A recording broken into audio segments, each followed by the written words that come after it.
My name's Hannah and I'd love to share my story with you today. On the 9th of May 2019, I got some news that changed my life dramatically. I was a PhD student, I was living in Birmingham with friends. I'd been with my boyfriend Lewis for 3 years. I was happy. Lewis and I were settled into All Nations Church in Bedford. Pretty much had my life together, I guess. The 9th of May 2019, I got the news that I had cancer at the age of 23. My life became about worrying whether I was going to be fertile anymore because of the treatment that I was going to be on, worrying about the treatment, how it was going to make me feel. I became angry at God. I thought, God, why are you doing this to me? I'm 23. But I knew that I had to make a choice. I either become angry, bitter and turn my back on God, or I press into Him and I choose the hope and light that He provides. Turn away or follow God. And in that moment I was like, God, okay, you take it. I have no control over this cancer. It was probably in that moment I actually became a Christian. The head knowledge I had about being a Christian became heart knowledge. There was one particular evening when Tim came over. It was an incredible evening. It was Paul and Rachel, Lewis, myself and Tim. Tim arrived and said, I'd love to pray for you this evening.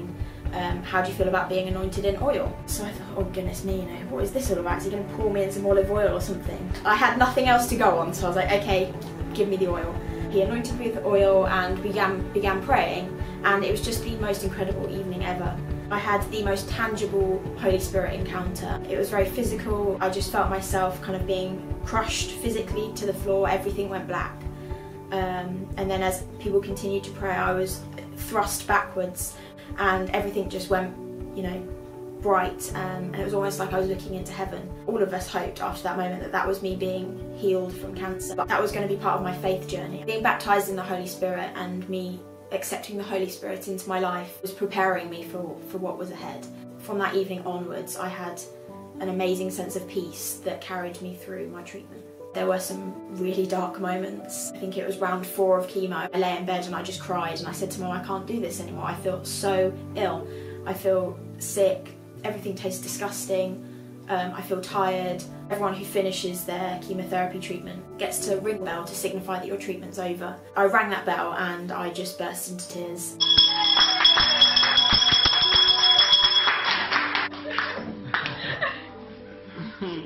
I then went on to have surgery. That was the moment that I became cancer-free. And then I had to undertake radiotherapy. I finished radiotherapy and I thought, yeah, that's it, great.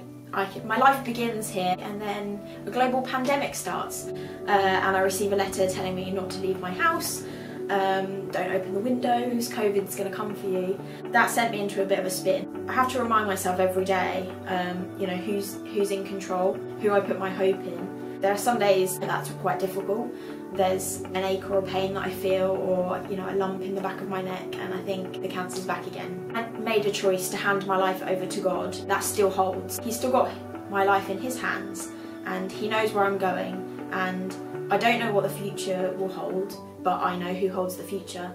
I want to challenge you, and it's a challenge to myself as well, that as we move forward into a new year, there are going to be some horrible things that are thrown at some of us.